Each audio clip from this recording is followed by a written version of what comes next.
Yes. He's left the building.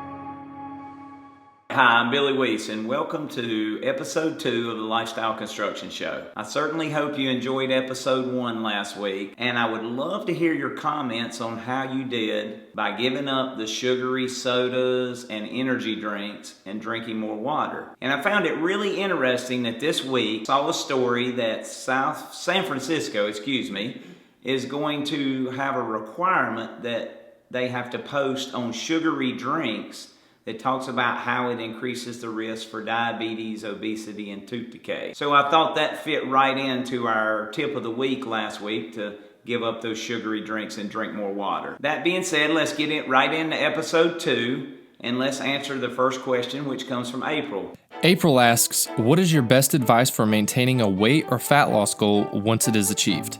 April, I think that question just segues right into what we're teaching here, or what I'm teaching here about lifestyle programs. How do you reach that goal, and when you reach that goal, how do you maintain that goal? I think that goes to the fact that you're living and by principles.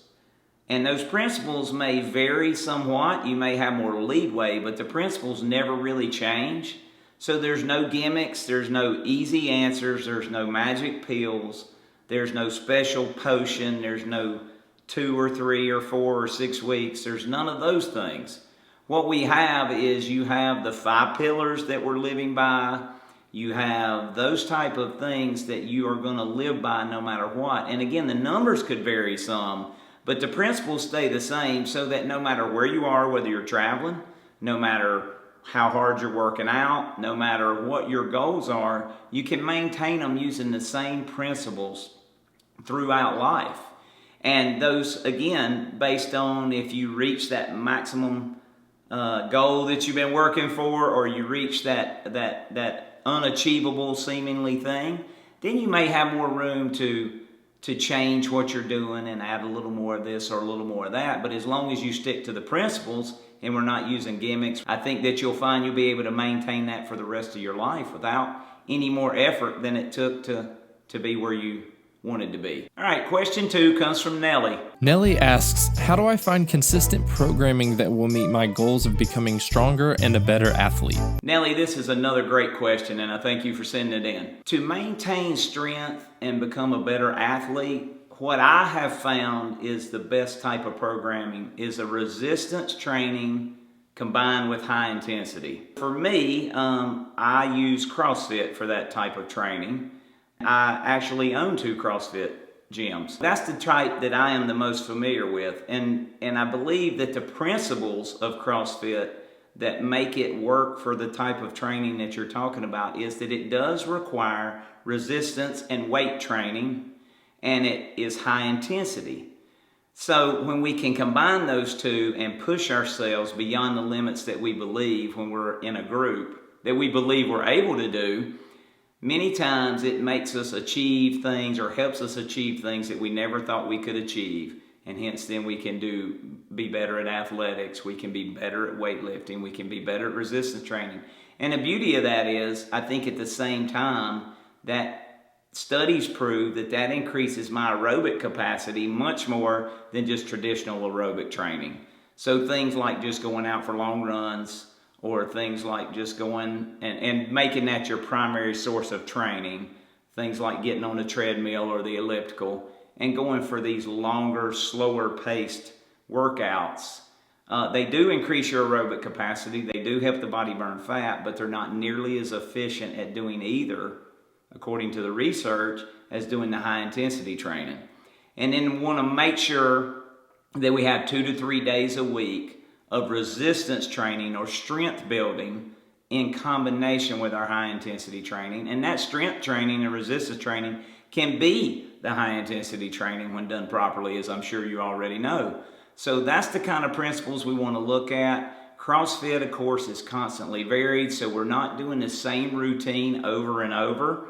We're not watching a DVD, or we're not just going in and doing the same routine at the gym every Monday, Wednesday, Friday, Tuesday, Thursday, Saturday, whatever kind of schedule that some folks are on. So we want to change it up so that we're constantly challenging the body, pushing the body to new heights. And we want to be around a group of people because I just think it makes us accountable. It gives us the higher intensity because we want to push to be better than the person beside us. And it also makes it more fun.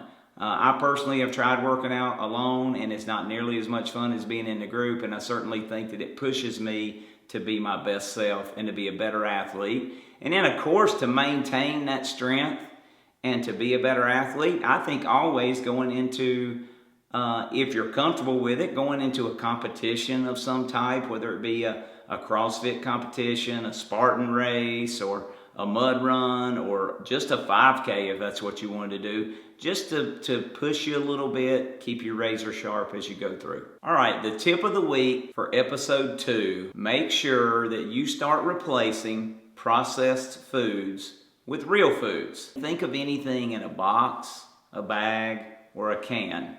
I want you to start looking at the ingredients. I want you to start looking at the labels and reading them. If you understand what those things are, because if there's things there that you don't know what they are, don't know how to pronounce them, it may be an indication that there are things that we shouldn't be putting in our body because they could be harmful. Whereas with real food, we don't have those problems. So let's think of a couple examples that we can use that are probably kind of typical for a lot of households. I think of like a Healthy Choice meal or one of those type of meals.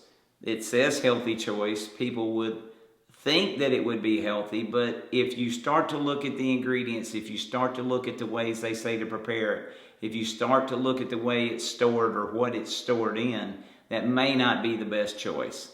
So take that meal and replace it. Let's say it's a Healthy Choice meal with chicken and rice. Maybe we replace that meal with some real chicken that we wash and cook and some cauliflower rice or something like that you can think of that would be real food that you would have to put in a pan or a pot and cook.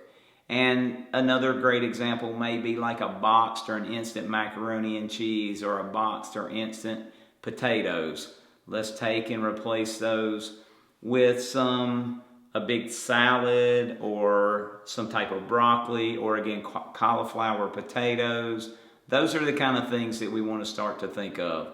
So just think this week, try to replace boxes, bags, and cans with more real food and start to read the labels because those labels will indicate to you that there are a lot of additives and preservatives in most of these things. Lots of times there's added sugars, there's trans fats, there can be artificial sweeteners. I mean, there's all kind of places that we can go with that.